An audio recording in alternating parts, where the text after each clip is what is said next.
Good afternoon, students. How are you all? I am also fine. देखिए आज एक question जो इलेक्ट्रोलिसिस का है बहुत ही बेहतरीन क्वेश्चन है।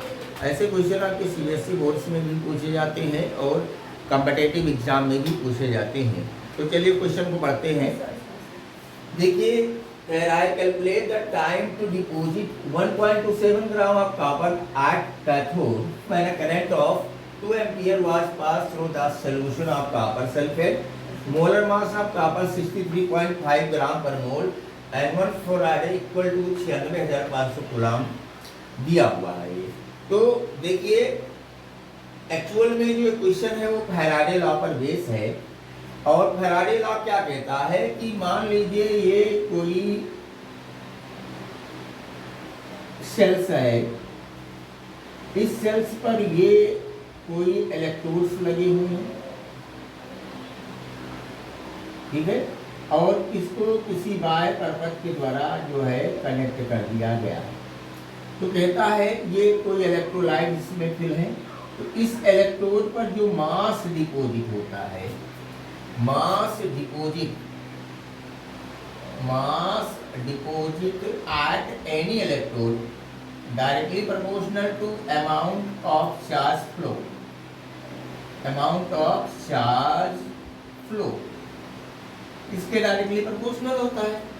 तो बस क्या है, यहाँ पर ले लो कि जो मास को m से ले लो, m directly proportional to charge, ठीक है। अब देखिए m प्रोपोर्शनलिटी हटेगा, केमिकल इक्विवेलेंट कांस्टेंट आएगा, ये Z ठीक है। ध्यान दीजिए मास इक्वल टू Z बराबर होता है इक्विवेलेंट वेट अपॉन फैराडे, और Q की वैल्यू कितनी हो जाएगी I इंटू, ये फार्मूला आ गया। अब एक चीज यहाँ पर जानिए कि इक्विवेलेंट वेट बराबर होता है molar mass divided by n factor. ये पहले भी डिस्कस कर चुके हैं कि इक्विवेलेंट वेट बराबर molar mass upon n factor. तो यहाँ पर अगर वैल्यू रख दें तो m इक्वल टू ये आपका हो जाएगा molar mass m into I into T divided by आपका जो हो जाएगा फैराडे, 1 फैराडे बिकम्स और इंटू n फैक्टर, ठीक है।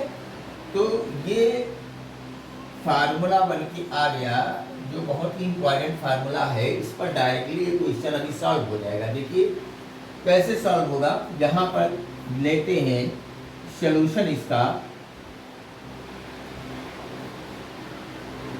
टाइम निकालना है हमें, मास डिपॉजिट कितना दिया हुआ है 1.27 ग्राम, ठीक है। कॉपर का जो मोलर मास है वो कितना है 63.5 इंटू आई कितना है 2 एम्पियर, टाइम निकालना है, divided by 500 into copper sulphate का n फैक्टर कितना हो जाएगा 2। इसको इधर ले आए तो ये हो गया 63.5 into 2 into time equal to 96500 into 1.27 into 2। यहाँ से टाइम की वैल्यू निकालेंगे 96500 1.27 इंटू 2 डिवाइडेड बाई 63.5 इंटू 2, ठीक है। चलिए चेक करते हैं। यहाँ पर देखिए 2 से 2 कैंसिल हो जाएगा,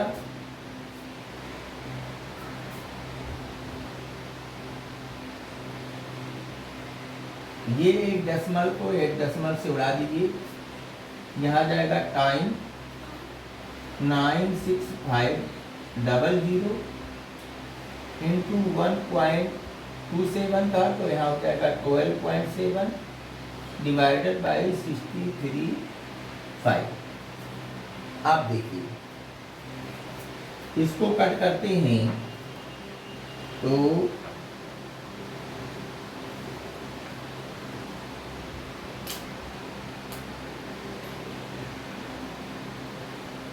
अगर ये डेसिमल उड़ाएं, यहाँ पर एक जीरो है, ठीक है। एक जीरो से एक जीरो ये कैंसिल हो जाएगा, तो यहाँ बचेगा 635। अब देखिए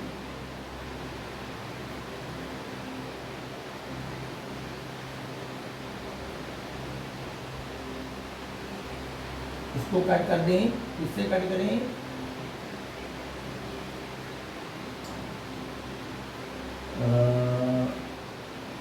फाइव से, अगर 5 से कट करते हैं तो ये हो गया 5 1 जा 5 और 1 6, यहाँ बचेगा 5 9 जा 45, 5 3 जा 50, 5 1 जा 5, 1 6, 5 2 जा 10, 5 1 जा 5, 1 6, 1 3, 5 2 जा 10, 5 7 जा 35, इससे ये कैंसिल हो गया। तो टाइम की वैल्यू आ गई 193 सेकेंड, ठीक है।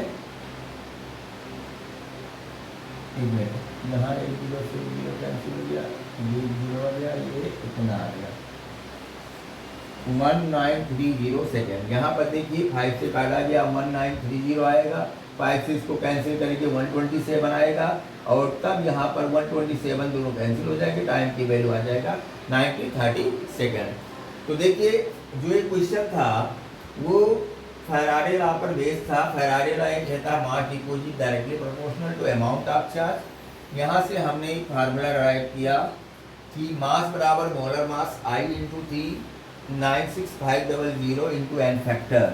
यहाँ पर वैल्यू पुट की गई और इसको कैलकुलेट किया गया, सॉल्व किया गया और फाइनली हमारा जो रिजल्ट आया वो 1930 सेकेंड आ गया, ठीक है। यही इसका आंसर है। अगर क्वेश्चन आपके समझ में आया हो तो वीडियो को लाइक और सब्सक्राइब जरूर कीजिएगा। नेक्स्ट वीडियो में फिर मिलेंगे, तब तक के लिए सबका खैर, धन्यवाद।